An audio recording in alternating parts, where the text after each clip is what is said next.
Всем ультралайт. Друзья, я хотел это видео записать вместе с Андреем, сделать это как стрим, но получилось, что не получилось, потому что интернет у меня слабый, а для стрима, как казалось, нужен нормальный интернет. Вот, поэтому я решил его записать сейчас, поделиться с вами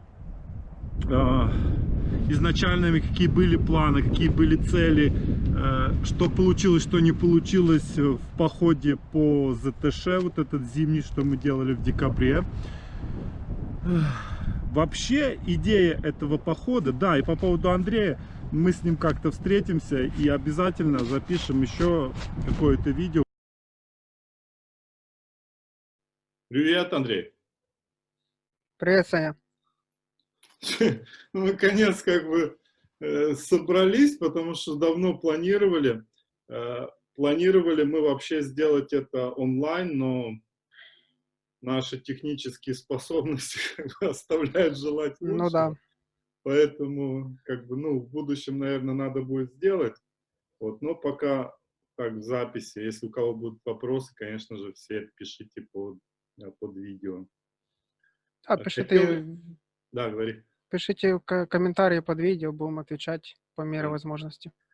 Сегодня хотим поговорить по поводу нашего похода по ЗТШ, который фактически такая небольшая предыстория. Спонтанно почти получилось, по крайней мере, совместный поход спонтанно. Мы когда с Андреем писали видео по гамаку, оказалось, что он идет в это же время, планирует пойти в поход. И в это же время я планировал идти в поход по ЗТШ. И вот так вот мы как бы хоп, все срослось как бы. Ну да, спонтанно, случайно, но получилось. Да, да. И получается, что хотим именно про этот поход, как получится, рассказать. Возможно, нужно было сразу это делать после похода, когда были еще все свежо. Вот. Но, кстати, у меня, если честно, я еще до сих пор вспоминаю. Каждый день почти я чуть-чуть вспоминаю этот Да, поход. я помню тоже то же самое, я тоже помню все, Потому что все пока. потому что это было что-то новое такое. Ну, для меня Да, это точно было, было новое. Новое, это там, необычное. Вот. И как бы этот поход вообще планировался еще года 2 назад. По крайней мере, были такие идеи, чтобы пройти ЗТШ зимой. Про это тоже еще поговорим, про зиму и про все. Но первое, про что хотелось сейчас сказать, это про так званый хат-рут. Мы тоже планировали это. Вот. И может ты, Андрей, расскажешь, что такое и как оно было? ну, хатрут это вообще такая европейская очень распространенная концепция. То есть люди ходят от домика до домика. То есть у них там в Альпах, в Татрах очень много таких приютов туристических, где, по сути, ты не берешь палатки, там всего такого, ты можешь идти, планируя ночевки в вот этих приютах. Даже есть места, где только в приютах можно ночевать и по-другому никак. Ну, то есть какие-то там серьезные нацпарки и все такое. То есть, а для нас пока это что-то новое, пока что неизведанное, ну, по крайней мере, для нашего туриста. То есть, как правило, поход ассоциируется всегда с палаткой, с лагерем, с костром, там, со всеми этими делами. Здесь уже немножко другая концепция, то есть новый опыт, новые впечатления. Ну, у нас это, походу, вот в прошлом году было, вот то, что там горганы хотели, потом там про походы немного там говорили про это, Ну показывали, да? да, так скользко показывали, что оно такое Да. существует, ну, так, А, так, чтобы приобщить. Пока у нас просто в Карпатах нету такой инфраструктуры, кроме гостиниц, которые находятся там в населенных пунктах. То есть в самих горах, так чтобы как в Европе нету вот этих сетей приютов, пока что нету. Может, когда-то оно будет, конечно. ну, Всегда лучше, чтобы он был выбор, там, как, например, в Румынии их много на самом деле. так, ну ты, Местами, допустим, где. в той же Румынии, там, начиная, не знаю, там, перед этим, там, перед Фагарашем еще, ты можешь идти этот весь Фагараш, фактически реально не брав, как бы ни палаток, ничего. У нас тут чуть сложнее, но, как оказалось, как бы в принципе возможно. Да, Ну некоторые да. дни, некоторые дни у нас были как бы, ну, такие длинные, да, там по 40-50 километров, но в принципе, если не брать весь ЗТШ, там, допустим, 400 километров, да, а если вы берете какие-то участки, там, 150 километров, я думаю, что можно это примерно, там, 30, 25, 20, 30 километров как бы вложиться именно от ночевки к ночевке, да. Ну, здесь мы берем колыбы, там какие-то хостелы, гостиницы, но в общем Ну да. не сильно большие расстояния от от населенного к населенному пункту. Вот. То есть, в принципе, этот хатрут это прикольная тема. Да, но мы же брали, с собой мы все брали, потому что, Да, потому что, да, потому что, ну, потому что непонятно было, как оно будет. У меня это новое было, у тебя тоже. И как ну, бы по не... сути, да, давай я скажу. По сути, Договори, да. мы перестраховывались на тот случай, выпадет много снега, там какие-то непредвиденные ситуации. То есть мы брали с собой укрытие, брали с собой кухню, ну, то есть чтобы стать в лесу лагерем, то есть если мы там по какой-то причине не доходим до запланированной ночевки там в гостинице. Ну, то есть к этому мы были готовы, по крайней мере, ну, то есть снаряжение было. Да, ну то есть было там и палатка, и там пирамида была, у меня тент был чуть больше, но э, по сути, да, как бы местами, вот в некоторых местах, когда уже в конце, уже когда я шел, э, я понимал, что было бы, наверное, достаточно сложно просто-напросто, как я не я просто подумал, как вот в данный момент, если сейчас ночевать, колышек просто воткнуть туда, какой у меня есть, знаешь, он не совсем такой, как бы был. Вот это тоже опыт, да, которого не было, да, ты берешь как обычно, да, а получается, что земля, например, там мерзлая, а я взял и снега немного, а я взял, например, пластиковые колышки, которые, ну, которые Ну да. куда, куда его, да, как бы.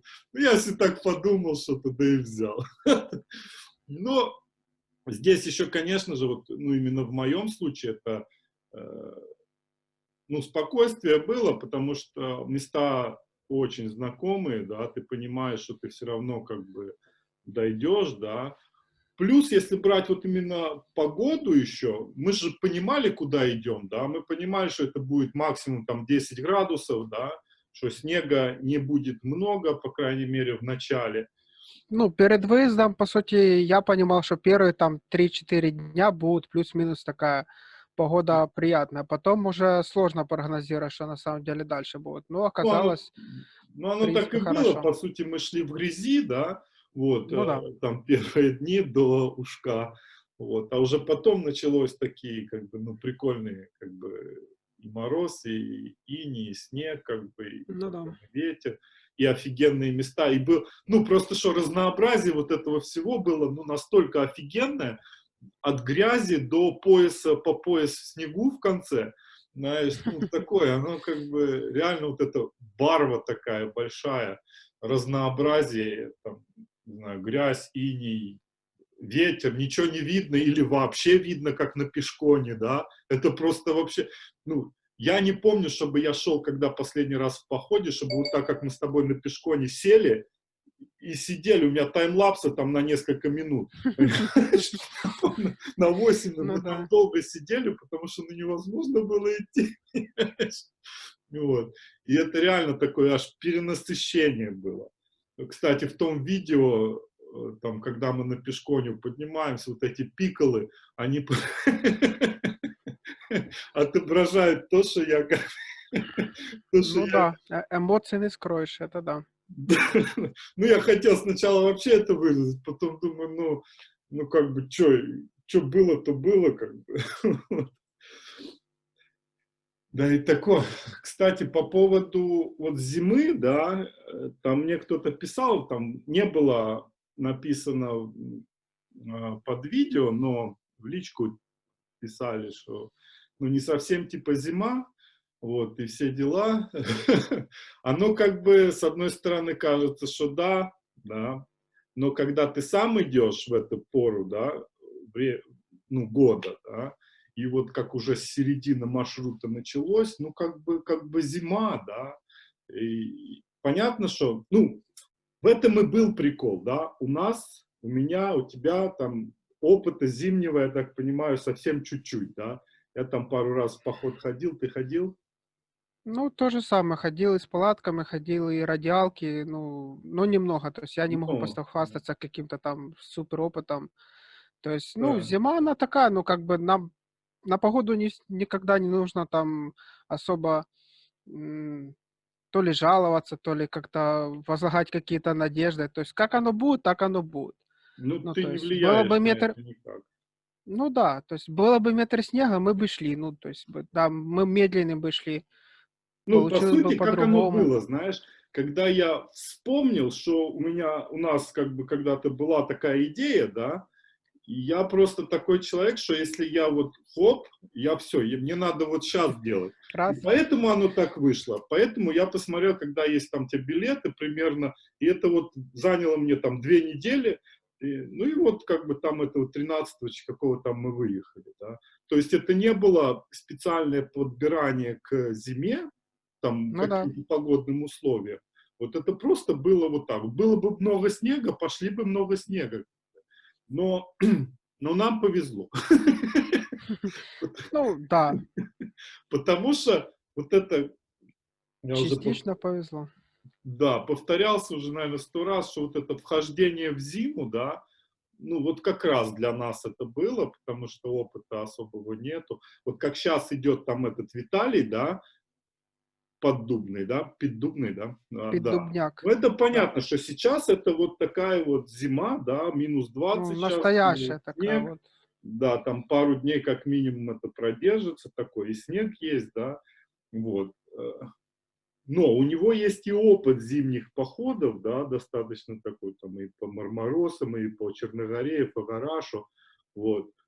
У нас же, у меня точно это только такой летний, да, вот. Я и не претендую на зиму, но хотелось просто попробовать.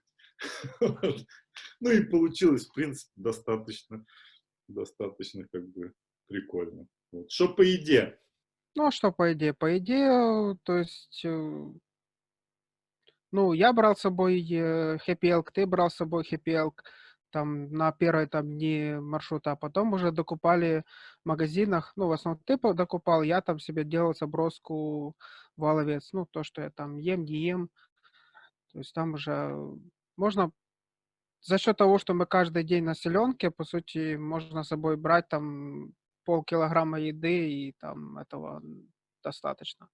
Я прикинул, что мы один раз только ночевали, только один раз не были в населенке. Ну, ночевали это когда на Боржаве были. На Ну середине да, Боржаве да, да. ночевали. А так, по сути, оно каждый раз. Просто что писали, пишут по еде, воде и всем делам. По сути, да, вот с одной стороны, благодаря и погоде тоже, э, особо он именно ничем там не отличался от летнего. Вот, по еде. Потому что все точно так же, как обычно было. Вот единственное, что на Боржаве как бы заночевали. Вот. А так каждый день был магазин. Ну, ты там несешь, да, у тебя там, да. А я как бы, ну, докупал это. И по сути в этом ничего не поменялось, по воде точно так же. Короче, с этим все было просто и понятно, это не так, как Виталий, да, там сейчас тянет 20 килограмм еды. 20 килограмм. Вот. Удачи ему, кстати. Да. Да. Ну, а здесь ничего, по сути, не надо. В общем-то, да, как и ты, как и я, отправляли с Воловца домой вещи, как бы. Их было много. Вот, по сути, можно было и Ну, второй спальник отправить. Ну да, тут как это бы, уже такое, да. да. Вот. Но я имею в виду, что рюкзаки были, ну, по сути, у меня был там, ну, там, там у тебя точно так же, там около 2 килограмм, там 2 килограмма где-то больше обычного, как бы, Да, летнего, где-то так. плюс-минус там. Ну и, конечно, у меня опыт по электронике был. Я, ну, я первый раз, когда с камерой шел, я набрал там набрал почти 2 килограмма, у меня было 1,6 электроники, сейчас у меня был один powerbank, вот. Ну и вот это вот hot root, этот, он все-таки как бы помогает. По сути, если имея еще там запасных пару аккумуляторов, вообще не надо было бы powerbank, а можно было бы заряжать просто каждый день. Что еще там? Ну, средняя цена где-то там разная была, 300 и 150, 200 было. 150 не было, не? Цена. Не было. 200, Было 200, 200, 250 и 300 было 200, 250, один 300, раз. да. Ну и, Андрей, давай, может, там остановимся на снаряге еще чуть-чуть, как бы. Что у тебя было, что тебе там зашло, не зашло, обычная снаряга у тебя была или что-то другое у тебя было? По сути, то, что у меня было, то я и брал. То есть что-то я там одолжил у знакомых, ну так по минимуму, а так брал, так сказать, выруливал своими силами. Ну, ничего особо не экспериментировал, то есть то, что раньше там применял зимой либо в холодный период года, там теплые штаны, там ботинки и вместо кроссовок, то есть брал все-таки проверенный вариант. Хотя в ботинках местами было тяжело, потому что они такие достаточно жесткие, они просто не рассчитаны на такие длинные дистанции.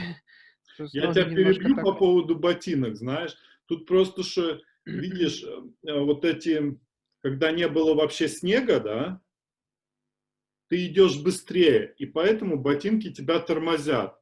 А если было бы много Да. снега и надо было торопить, да, то в принципе они бы как раз бы, наверное, и были бы. Ну да, да. Ну, в любом случае, перед самым походом я бы ничего бы не искал, потому что, ну, обувь надо разносить, не надо привыкнуть перед тем, как идти в поход. Ну, конкретно в моем случае это надо по-любому сделать. А те ботинки, которые у меня были, Мамут, они уже проверены несколько лет, я хожу в них, то есть я в них был уверен. Так вот. Ну, это Ну, ботинок, да, ты что-то, что там, ну, штаны у тебя были еще какие-то. ну, по сути, одни ходовые штаны, да. Одни теплые штаны, которые флисовые, я одевал вечером, и, ну и все, по сути. Ну, Это все, что термуха. отличалось от летнего похода. Ну, не совсем, конечно, ну, да, брал дополнительно флиску, брал еще жилетку, которую впоследствии потом отправил на Киев.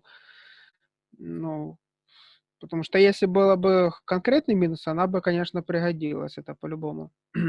Что у меня, вот то, что я доволен, чем сильно доволен, это, конечно, курткой, да, который, Black Diamondской курткой в 7 вершинах. Вот, то это, ну, наверное, потому что, я говорил уже, не было, да, мембранной какой-то нормальной куртки, поэтому я почувствовал сразу разницу как бы сумасшедшую. Хотя, когда вот было много уже влаги, когда она не вывозила уже, да, ты как бы, ну, понятно, все зависит, она же тоже на определенные как бы условия. Вот. Я изначально не хотел идти, понимая, что будет минус 10, я изначально не хотел брать штанов, но я их не взял, я купил лосины от Фаренгейта, у Фаренгейта, и это были бомбовские, ну это реально бомбовские штаны, я их порвал, когда упал на колено, блин, но они реально бомбовские были, и я, ну как бы, да, говорят, что типа ты там можешь не чувствовать, оно там мерзнет, не знаю, как бы мне было офигенно, комфортно было в них идти. Плюс я не хотел идти в ботинках, понимая, опять же, что будет минус там, 10 и снег какой-то будет. И я как бы пошел в кроссовках этих высоких альтов, там я где-то говорил про них. Единственное, с чем я вот сильно не угадал, это короткими гамашами. Они фактически не для похода, они беговые, они в конце похода полностью разорвались у меня, знаешь. Был интересный случай, когда я первый раз спускался с Гаверлы уже типа домой в луги. И в лугах сейчас стоят бачки эти мусорные. И я их туда выкинул, эти гамаши, и поехал в Рахов. На следующий день я думаю, нет, я вернусь, как бы попробую еще раз. Поехал Мгм. в луги, вспомнил, что у меня нет гамаш, подошел к мусорке, они там лежат сверху, я их опять взял и как... И пошел. Вот. Ну, с гамашами, да, вот с гамашами я не угадал, да, но они уже нужны были как бы в конце похода, вот, но все-таки они были как бы короткие. Ну и плюс то, что я с дома отправил, я как-то перестраховался сильно крепко, там фактически я 1,5 комплекта термобелья отправил домой. Вот. Вот. А так ничего как бы, ничего такого. Да, там дополнительные флиски. У меня было 2 флиски и 2 с мериноса были. Ой, одна была синтетика, вторая была с мериносом. И у меня были такие... Короче, фигня была в следующем. Я когда намокал, да, ну вот я иду, вроде как бы иду в куртке и в термо, и намокаю, да. И получается, Ну, когда понятно. ветер начинает, ты просто начинаешь не чувствовать вот как бы там живота, да, такое. Ну да. Фигня в том, что я, например, переодеваюсь, я переоделся, и как бы все норм. Но в какой-то раз я попробовал одеть, получается, и флиску, и потому что было прохладно, и термо, и куртку наверх, и произошла такая же фигня. То есть, ну, как бы, я такой подмерзаешь, чувствуешь, что не чувствуешь. И вот это, как одеться, это, блин, походу реально очень важно. А я где-то провтыкал. Или просто нету чего-то, знаешь, такого нормального с одеждой. Ну, тут давай я тебя, скажем Да, так, не перебью, а вставлю да, свое да. Да. мнение. Тут получается, то есть зимой как? Ты должен выбрать тот темп, который тебе комфортный, чтобы ты не выделял много влаги, то есть чтобы ты не переусердствовал. То есть такой размеренный шаг, но должен быть быстрый размеренный шаг.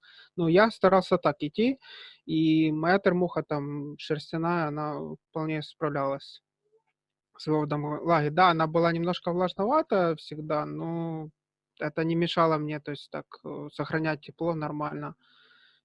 То есть когда надо, я пододевал флиску, когда не надо, там мне было жарко, я снимал, 2 слой. Ну, то есть как-то так у меня было. То есть просто такой должен быть, умеренный шаг, чтобы ты не сильно переохлаждался. Потому что летом ты идешь нормально, то есть это даже приятно, если ты вспотел, а потом ветерок холодный подул, тебе стало так: "О, приятно". Но зимой это не сильно приятно. Вообще нет. Ну, когда И да. получается в конце вот это один момент, из-за чего тоже как бы я так повернул, да, когда уже там с Брыскула даже спускался. Вот этот момент, что стало как бы, да, ты начинаешь не чувствовать от ветра, да.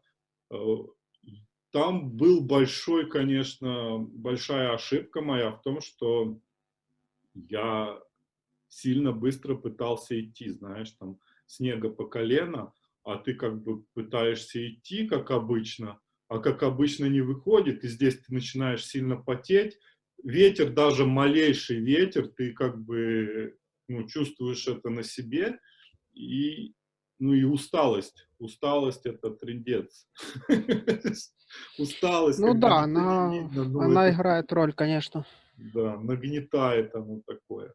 Вот. Ну, это вот тот опыт, да, который будет как бы на будущее. Ну, во всяком случае, как бы для таких погодных условий одежда. Ну, и тут же мы берем еще, что вот именно колыбы, да, они все-таки тоже решали, да, потому что как бы оно там было, если ты ночевал там под тентом, в палатке, ну, вот с такой одеждой, да, возможно, нужно было еще что-то другое брать, да. Вот. Ну, здесь надо, конечно, не то, что экспериментировать, есть же опыт других, да, и, возможно, нужно как-то пользоваться. Но факт в том, что шмоток мало зимних, это точно. Ну, как и у меня, по сути. Ну, то есть не было изначально такой цели ходить постоянно и часто зимой. Ну, Ну, то здесь у тебя есть получается, да, там, возможно. грубо говоря, надо несколько комплектов, да, зимний, летний, как бы. Ну да, пуховка, вот, которая там я брал, то есть Мармот, она классная, но она больше там на лето демисезон. То есть на зиму все-таки надо чуть потяжелее, но больше пуха, чтобы она была более теплая. То есть то же самое с с Да, термухой там, ну, непонятно, то как есть, спальники бы сработали, знаешь, там на минус, допустим, 10-15, да, как бы там оно было, ну, не, ну, живы бы остались, но, ну, немножко бы померзли, это точно. ну, то есть тут, да, тут именно в том, что снаряга должна быть. По поводу еще, может, расстояния, есть как бы ролик, я ссылку оставлю, по поводу расстояний. У тебя больше было эмоций, так что ты рассказывай. Ну, как в ролике было рассказано, что зимой и там в холодный период года, там весной, летом, то есть неважно, то есть можно сразу планировать большее расстояние, если ты понимаешь, что тебе надо дойти там до чего-то конкретного. То есть понятно, что все зависит от твоей, ну, цели там и физической подготовки. Если она есть, то, ну, если все сходится, то получается пройти очень большие расстояния. Ну, то есть ты себе, вот, если ты проходишь летом, да, то ты, ну, вот какие-то определенные расстояния, то ты их пройдешь и осенью, да. Ну, мы, понятно, тут не Абсолютно. берем снегом, мы про снег сейчас не говорим, большой снег, да.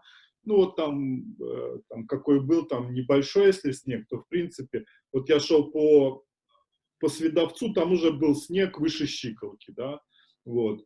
Э, Но ты все равно делаешь эти 50 километров с приличным, причем набором для Карпат 2600. Это Ну да. приличный набор высоты при такой еще как бы температуре и ветре, ну, как бы все равно мороз какой-то там минимальный был, но ты проходишь это, да. Так как, так как летом ты проходишь его, так и осенью ты его проходишь, да. Просто почему-то Ну вот это да. такое в голове, что если темнеет раньше, то ты, значит, как-то не пройдешь. Да. Ну, ты ж, по сути, спустился тогда, когда уже поздно ночью, да? В Ну, то 6 есть, вечера когда я уже спустился. когда Перед темно уже 6. было. Я на поезд успевал, на тот, который планировал ехать. Ну, я планировал, но поехал Ну другим. да, да. Вот, то есть, грубо говоря, оно заняло вот этот переход с часовым обедом, потому что я обедал там в этом, наверху там бар какой-то. Вот. Мгм. То есть 12 часов с обедом. То есть 11 часов ходьбы мне вышло эти 50 километров. Ну, как бы я считаю, в Хороший темп, такое время, да, оно очень очень, хороший темп. да.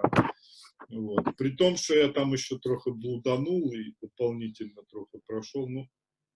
Ну и понятно, вот как мне кажется, я не знаю, что именно вот по расстояниям тебе дает большой плюс понимание маршрута, да, вот знание, э, ты знаешь просто этот маршрут хорошо, да, и это очень большой как бы плюс, потому что тебе проще как бы идти, что ли, ориентироваться, вот, ну, и как-то кажется мне, по крайней мере, что ты как-то быстрее проходишь эти как бы, расстояния. А уже вот, например, когда я попал, например, нужен там на Черногоре, да, в какие-то условия, в какие не попадал, вот это вот такое, блин, не то что страх, а вот непонимание абсолютное, да, что происходит, ну, вот это фигово. Это ощущения плохие. Ну, супер. Друзья, если будут вопросы, пишите, пожалуйста, в комментариях, мы обязательно ответим, Андрей, я. Вот. Все, наверное, да? Всем ультралайт. Пока. Ультралайт.